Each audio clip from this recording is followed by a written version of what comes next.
Olá, estamos iniciando o Consumidor em Pauta, um programa com a realização da TVE, totalmente dedicado a esclarecer dúvidas ou questionamentos que você tenha nas mais variadas áreas do direito. Mande um WhatsApp para 51946-773 ou então por e-mail consumidorempauta@tve.com.br. No programa de hoje estaremos tratando do direito do consumidor. Estamos recebendo aqui o Dr. Alcebiades Santini. Seja bem-vindo, Dr. Alcebiades. Muito obrigado, Gil Cortes.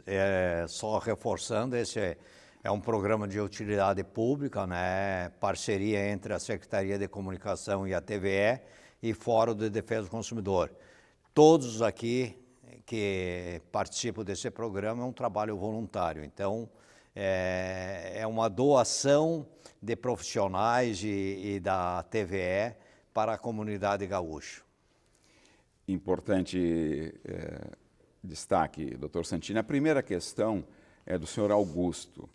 Ele diz: ao olhar uma nota do supermercado onde fiz algumas compras, constatei que houve o registro de mais produtos do que comprei. Isso resultou em um valor maior do que eu deveria pagar por aquilo que adquiri. Tem alguma coisa que eu ainda possa fazer para não sair no prejuízo? Ele diz que só foi ver isso quando chegou em casa.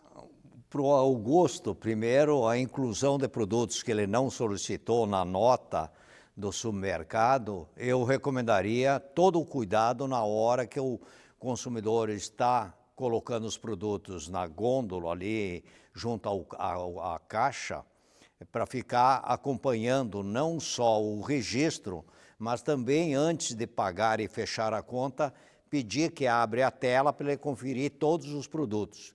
Principalmente quando produtos em oferta, né? Hoje é muito comum você comprar 4 produtos e pagar 3.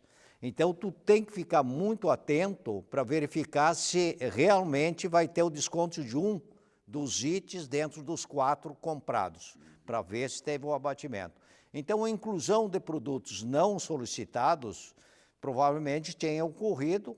O Augusto só tem um caminho, né? Ele tem que provar isso aí, né? E a recomendação que ele entre em contato com o supermercado, porque ele só foi ver quando chegou em casa e verificou o controle e a identificação do cupom fiscal. Ele volta no estabelecimento comercial e tenta justificar que aqueles produtos não foram solicitados por ele, porque para passar e registrar no cupom fiscal tem que ter o produto, né? Tem o código de barra, o caixa simplesmente coloca o código de barra e a caixa registra. Então o Augusto teria que voltar ao supermercado, conversar com o gerente do supermercado, dizendo: ó, esses produtos não foram incluídos, mas eu não pedi a inclusão deles, ou eu não procedi a essa inclusão. Ele tem que justificar. Normalmente o bom senso predomina. O cara vai estornar do cupom, vai ficar com os produtos e vai dar um crédito para ele comprar na próxima compra, ou devolver o dinheiro. Então é a única. A recomendação principal: toma cuidado, principalmente produtos em oferta. Normalmente o sistema do caixa não foi adaptado e ele registra o valor normal, não o valor com desconto. Então tem que ter muito cuidado na hora de efetuar a passagem do produto no caixa. Tá certo. A próxima questão é uma colocação da senhora Cristiane, que é muito recorrente, até em função das diversas modalidades hoje de pagamento via sistema eletrônico. E no caso dela, ela diz o seguinte, a pergunta dela, tá? Uma loja pode se recusar a vender um produto por falta de troco? Isso aconteceu comigo, quando fui pagar uma compra e só tinha dinheiro. A Cristiane está certa. Não, nenhuma loja pode se recusar a receber primeiro a moeda oficial do Brasil, que é o dinheiro. E a obrigação do troco é do fornecedor. E eu não tenho não precisam receber nenhum tipo de mercadoria como troco. Isso é uma prática abusiva estabelecida no Código de Defesa do Consumidor. O que a Cristiane deve fazer? Primeiro, exigir o cumprimento dessa compra e o cumprimento do troco correto em moeda oficial brasileira, real, ponto. Né? Isto não ocorrendo e não tendo acordo, ela conversando com o responsável da loja, ela pode fazer uma denúncia, uma prática abusiva, né? Isso até na Delegacia do Consumidor, no PROCON, colocar essa nas redes sociais, no Reclame Aqui, consumidor.gov.br, etc., para educar esse fornecedor que está desrespeitando um direito básico do consumidor. O troco, a única coisa que ele pode se negar, por exemplo, não receber cartão de crédito. Ninguém é obrigado a aceitar pagamento com cartão de crédito, né? Isso é uma iniciativa do fornecedor. Agora, dinheiro e troco correto em moeda nacional é obrigação do fornecedor. Tá certo. O próximo telespectador optou por não se identificar e pergunta, Santini, o que posso fazer em relação a um plano de saúde que está negando o tratamento para o meu pai? E ele diz, todos os pagamentos estão em dia. Bom, esse consumidor anônimo, a primeira recomendação, entra em contato imediatamente com o operador, para verificar se realmente eles têm alguma desinformação que o pagamento não está em dia, né? E aí corrige, porque o consumidor está afirmando que o plano de saúde está em pleno quitação dos pagamentos mensais. Entrou com a operadora se nega a atender e argumenta que é por falta de pagamento, ele não precisa provar nada, ele tem a prova, mas digamos assim, por boa vontade, ele pode encaminhar os comprovantes do pagamento em dia. Ponto. A operadora não fez nada? Bom, ele pode entrar em contato com a Agência Nacional de Saúde, 0800 701 9656. É o canal direto e a ANS, a Agência Nacional de Saúde, é a entidade que fiscaliza e autoriza os planos de saúde. Bom, a situação é emergencial. Bom, se a situação é emergencial, ele não pode esperar, contrata um profissional da área do direito, entra com uma liminar na justiça, porque a liminar é dada imediatamente, tem plantão judicial, inclusive fim de semana, e aí ele, com a liminar, ele pode fazer a internação e os procedimentos de saúde necessários ao pai dele. Bom, a outra situação também que ele poderia fazer é pagar. É emergencial, o pai dele precisa, não espera. Ele paga tudo, guarda os comprovantes e depois entra com uma ação judicial, né, por reembolso desses valores pagos e ainda a possibilidade de exigir dano moral contra o plano de saúde que não quis cumprir com a sua parte. A próxima questão da senhora Raquel. Estava com pressa e acabei esquecendo uma sacola no carro. Quando retornei ao estacionamento, verifiquei que o carro tinha sido arrombado e a sacola havia sumido. O pessoal do estacionamento, que é pago, diz que a responsabilidade é minha e que não podem fazer nada. É verdade isso? Não. O que posso fazer? Não. A Raquel tem todo o direito de exigir a segurança do veículo, né, do veículo lá, que seja o estacionamento pago ou não, a segurança e a manutenção desse veículo de forma a ser intocável é do fornecedor que administra esse tipo de serviço. Então, a Raquel tem que fazer o quê? Conversar com o responsável, dizendo que foi orientada, inclusive, pelo Consumidor em Pauta, que a responsabilidade de segurança do veículo e o que tem dentro do veículo é do estabelecimento do estacionamento. Ponto. Por quê? Porque existe uma súmula do STJ, a 130, que pacifica essa situação. Agora, o que é recomendável, e aí a Raquel e para qualquer outro consumidor que deixa o carro em estacionamento pago ou não pago, né, é não deixar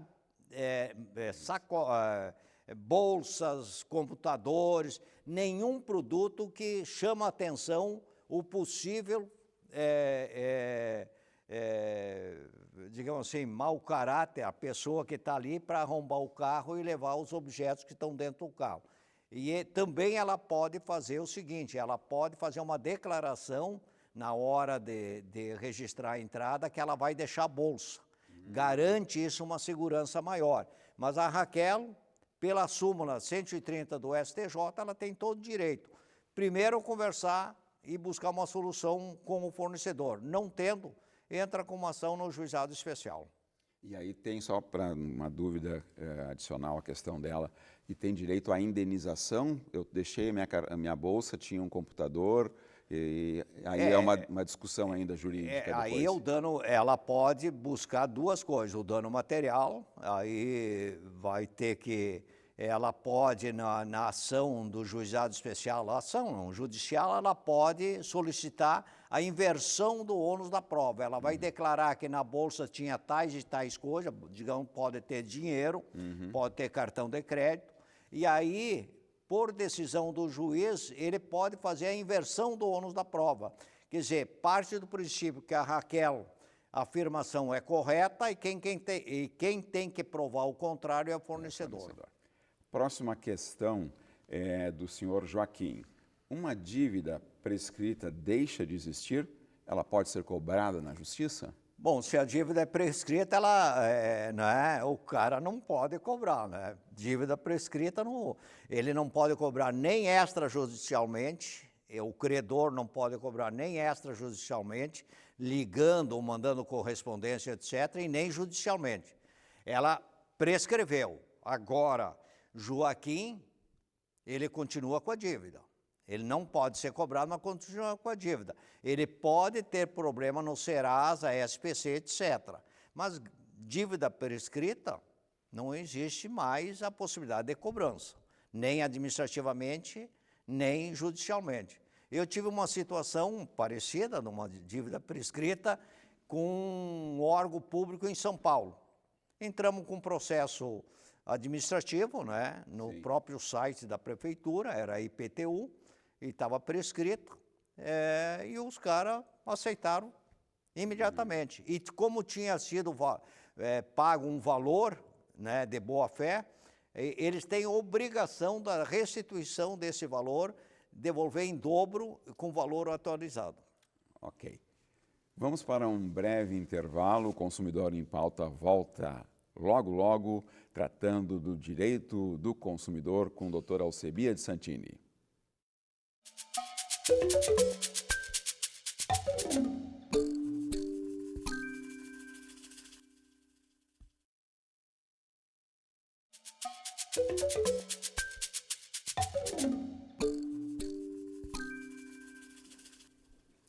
Voltamos com o Consumidor em Pauta, tratando hoje de direito do consumidor.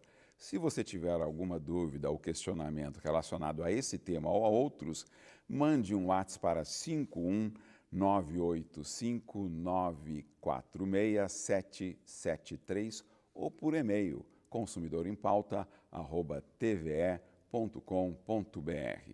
A próxima questão, Dr. Santini, é de um tema que é muito importante na área da educação no Brasil, que é o sistema de financiamento, né, que já existe de longa data. Aliás, dados mais recentes até chamam a atenção. Por exemplo, hoje o nível de inadimplência nesse programa é de cada 10 usuários do programa, 6 estão inadimplentes. Tá? E a questão da senhora Inês, que tem a ver com esse segmento, que é o FIES, né, financiamento estudantil, ela coloca o seguinte: tem uma dívida do FIES que não estou conseguindo pagar. Existe alguma forma de negociação desse financiamento estudantil? Sim, Inês, existe exatamente a possibilidade de renegociar a dívida do FIES. O próprio governo federal tem um programa chamado Desenrola FIES. O que ela deve verificar? Esse Desenrola FIES oferece desconto da dívida e renegociação da dívida. Normalmente, esse financiamento é feito por duas instituições financeiras a nível nacional, a Caixa Econômica Federal e o Banco do Brasil. Ela deve ir até uma dessas instituições, onde ela praticou esse empréstimo de FIES, e verificar as condições. E aí ela renegocia. Isso é possível, né? Então, e aí você falou corretamente, hoje nós temos um superendividamento, não só no segmento do FIES, né? Mas em tese, em todas as atividades econômicas e de atividades financeiras que tem hoje um superendividamento de mais de 60% no Brasil. Então, o que a gente recomenda? Sempre ter uma educação financeira, né? Administrar bem nosso orçamento. Sempre que possível, a gente deixar uma reserva técnica mensal para qualquer emergência que possa surgir nas nossas vidas. Então, mas de qualquer forma, a Inês tem um caminho aí traçado. Instituição financeira, Banco do Brasil ou Caixa Econômica, vai lá, verifica a situação específica da Inês e tenta primeiro obter um desconto, né? E que tem nesse programa Desenrola FIES. E segundo, negocia, né? Prolonga o prazo e diminui a prestação. Perfeito. A próxima questão do senhor Joel é a seguinte: que direitos eu tenho ao rescindir um contrato de consórcio? Vou ter que pagar a multa? Não, desculpe, não. Não, o Joel pergunta, doutor Santini, que direitos ele tem em rescindir um contrato de consórcio? Ah, perfeito. Vou ter que pagar multa? É a dúvida dele ou a pergunta? Bom, eu fiz um contrato de consórcio como administradora de consórcio, que é autorizado pelo Banco Central. Primeiro, essa consulta, antes de fazer qualquer aquisição de um plano de consórcio, eu tenho que entrar e pesquisar se essa administradora está devidamente autorizada pelo Banco Central, para não entrar em fria. Bom, estou no consórcio, estou pagando as mensalidades e quero cancelar meu contrato de consórcio. Primeiro, consulta o teu contrato. Isso é permitido, uma cláusula obrigatória que tem a opção de eu cancelar. Eu cancelo, faço isso formalmente junto ao administrador de contrato e todos os contratos estabelecem uma taxa de administração, em torno de 10%, 12%, etc., que ainda comprar um bem pelo sistema de consórcio passa a ser vantajoso ao consumidor do que muitas vezes financiar esse bem. Então ele faz a solicitação de cancelamento e aí o que ele pagou, normalmente ele só vai receber no final daquele grupo quando termina o prazo desse consórcio, que pode ser 60 meses, 50 meses, 100 meses, etc. Sim. Então, ele pode fazer isso, o próprio contrato estabelece. Então, ele fica tranquilo, só que rever o dinheiro que ele pagou imediatamente, isso não vai ocorrer.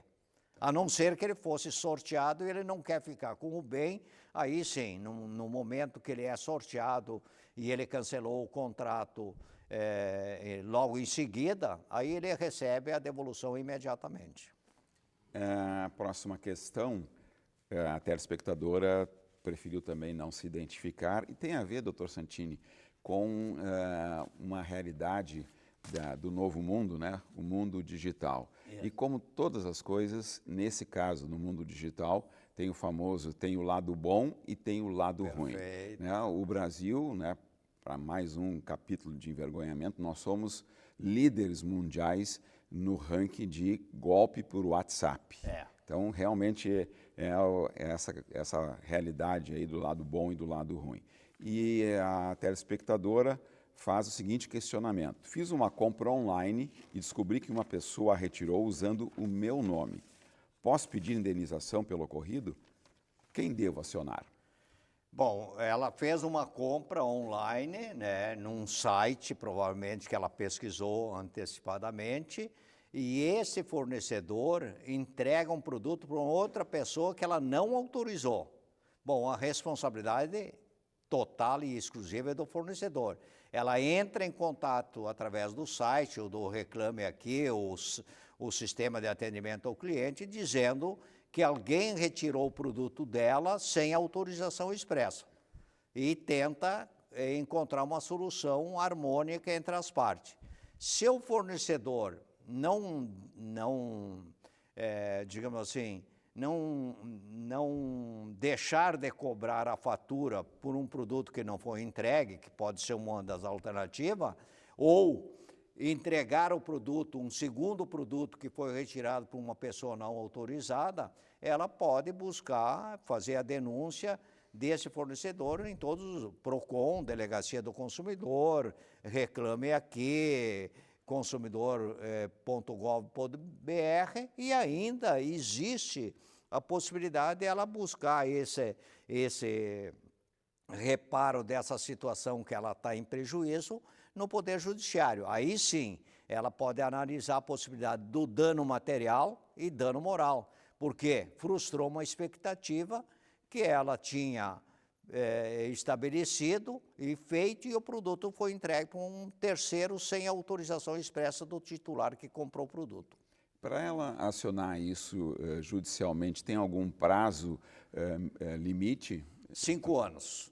5 E anos. ela, até o valor de 40 salários mínimo, ela pode buscar isso no juizado especial, porque não tem custo, né? Ela, como até 20 salários mínimos, ela não precisa contratar um advogado, acima disso tem que contratar um advogado, mas ela é um processo mais célere, né? Mais rápido, que em torno de 6 meses, por aí, ela tem uma solução definitiva. Normalmente, uma ação no juizado especial, depois de protocolado, vai ter uma audiência de conciliação, não tendo resultado efetivo para os dois lados, aí vai para uma decisão do juiz titular. Tá certo. A próxima questão, ela também é recorrente diante das realidades, das dinâmicas de compra e de consumo, que são as promoções. Tá? Isso. E a senhora Eliane, ela relata o seguinte e pergunta, tá? Ela passou por uma loja de sapatos e, diz ela, vi na vitrine que havia um desconto de 70%. Quando entrei para comprar, fui informada que o desconto era para aqueles produtos que a loja só tinha uma unidade. Ou seja, falava do desconto, mas na loja só tinha aquela unidade e a promoção era só para aquele produto. Pode isso? Pergunta ela. Na vitrine não tinha nenhuma informação. Perfeito. Isso caracteriza publicidade enganosa. Falta da informação completa é publicidade enganosa. A Eliane viu na vitrine que as ofertas de calçados que estavam ali tinham um desconto de 70%. E aí, quando foi pagar, o caixa informou, não, é só para aquela unidade que tem o último par. Não está escrito. Então, isso caracteriza publicidade enganosa, é uma cláusula abusiva, aplicada, informada no Código de Defesa do Consumidor. Ela tenta construir e exigir os 70%, não tendo solução, Delegacia do Consumidor, PROCON e Juizado Especial. Não tem outra solução. E aí, inclusive, ela pode, se for uma ação no Poder Judiciário, ela pode incluir dano moral, porque ela chegou, passou por um constrangimento, não pôde levar o produto, né, e frustrou a sua expectativa. O próximo questionamento, doutor Santini, ele trata, né, uma dúvida de um segmento que o senhor tem, né, em vários, em todos, né, na área do direito consumidor, mas esse segmento aí, o senhor tem, né, um domínio muito amplo, inclusive um ativismo aí de resolutividade, né, para questões ligadas aqui ao segmento no Rio Grande do Sul. Mas indo para a pergunta do nosso telespectador, o senhor Felipe, que é uma dúvida, as empresas aéreas podem cobrar pela marcação de assentos? Lamentavelmente, Felipe, hoje sim. Hoje sim pode, né? É uma opção que o consumidor vai adotar ou não adotar. Se ele não adotar a reserva antecipada do assento, que pode ser cobrada pelas companhias porque as companhias justificaram junto à ANAC, Agência Nacional de Aviação Civil, dizendo que é um serviço a mais. No passado, nós que somos mais antigos, né, a gente tinha até o privilégio de trocar um assento comercial por um assento de primeira classe, Classe né, executiva. classe executiva, sem nenhum custo adicional. Que bons tempos, né? Mas hoje tem uma norma da ANAC, por essa justificativa das companhias aéreas, dizendo que é um serviço a mais que eles estão fazendo, e pode ser cobrado. Se tu não fizer a reserva, os assentos ficarão disponíveis à medida que você chegar lá no balcão e marcar. Muito obrigado, doutor Santini, pelas contribuições e respostas aos nossos telespectadores. Encerramos aqui o Consumidor em Pauta. Até a próxima edição. Até lá!